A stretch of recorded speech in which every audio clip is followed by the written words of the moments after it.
ತುಂಬಾ ಸಿಗುತ್ತೆ ನಮಗೆ. ನೀವಿಲ್ಲಿಂದ ಹೋದ್ರೆ ಈ ಜಾಗ ನಮ್ಮದಾಗಿ ಹೋಗುತ್ತೆ. ಇಲ್ಲಿ ನದಿ ಕೂಡ ಹತ್ರ ಇದೆ, ನಮಗೆ ಹತ್ರ ಆಗತ್ತೆ. ಇದರಿಂದ ನಾವು ಆಹಾರನ ಆರಾಮಾಗಿ ಹುಡುಕಬಹುದು. ಟೀನು ಪಕ್ಷಿ ತುಂಬಾನೇ ಅಳಕ್ ಶುರು ಮಾಡತ್ತೆ. ಆ 2 ಹದ್ದುಗಳು ತುಂಬಾನೇ ಗರ್ವದಿಂದ ಮಾತಾಡ್ತಾ ಇದ್ವು.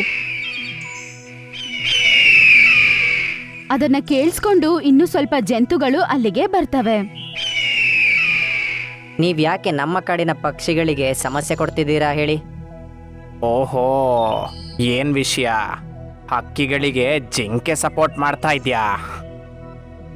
ನಮ್ಮ ಕಾಡಲ್ಲಿ ಪಕ್ಷಿ ಪ್ರಾಣಿಗಳೆಲ್ಲ ಒಟ್ಟಾಗಿರ್ತೀವಿ ನಾವು.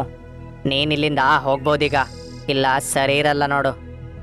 ನಾವೀಗ ಹೋಗ್ತಾ ಇದ್ದೀವಿ, ಮತ್ತೆ ಬರ್ತೀವಿ. ನಮ್ಮ ಗುಂಪಿನ ದೊಡ್ಡ ಹದ್ದನ್ನ ಮತ್ತೆ ನಾವು ಕರ್ಕೊಂಬರ್ತೀವಿ, ನೋಡೋಣ.